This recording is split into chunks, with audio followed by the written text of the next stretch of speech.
Pour ce numéro 36 de la Croix Lebdo, nous avons choisi d'aller à Angers pour un grand dossier consacré au monde d'après. Alors le monde d'après, c'est cette expression peut-être un petit peu utopique, abstraite, qu'on a beaucoup entendue pendant le confinement. Il y a eu énormément de tribunes, de chroniques, de unes d'hebdo aussi. Et nous avons voulu y revenir un petit peu, mais aussi pour la faire atterrir, cette expression, dans un reportage à Angers, mais aussi aux alentours, dans une ville donc moyenne, et puis une ville qui n'est pas forcément la ville qui a le plus souffert de cette crise du coronavirus. Il n'y a pas eu énormément de morts dans cette région, mais aussi des crises précédentes économiques. Et ça nous paraissait intéressant d'aller dans cette ville au tissu associatif et économique fort pour voir un petit peu comment on imaginait la reprise, comment aussi peut-être s'inventaient certaines choses.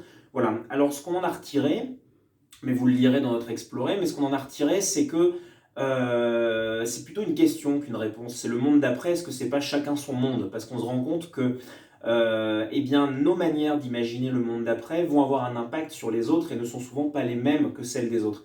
Et c'est pour ça que nous avons utilisé un questionnaire mis en place par le sociologue Bruno Latour, qui avait écrit un article au tout début du confinement pour, disait-il, imaginer les gestes barrières contre le retour à une production de l'avant-crise. Et c'était un questionnaire dans lequel il invitait à réfléchir aux activités qu'on avait envie de supprimer dans nos vies, mais aussi à l'impact social, économique que ça pouvait avoir pour d'autres, le fait de les supprimer. Et c'est un petit peu ce qu'on est allé chercher à Angers en rencontrant, eh bien, par exemple, une jeune femme qui voulait se passer de bougies de décoration, de moins consommer. Et puis en allant voir aussi eh bien, les personnes qui vendaient ces éléments-là, en allant voir des gens de la filière fleurs, une filière si importante dans l'Anjou, premier producteur européen d'hortensia notamment. Voilà, vous lisez tout ça dans La Croix Lebdo.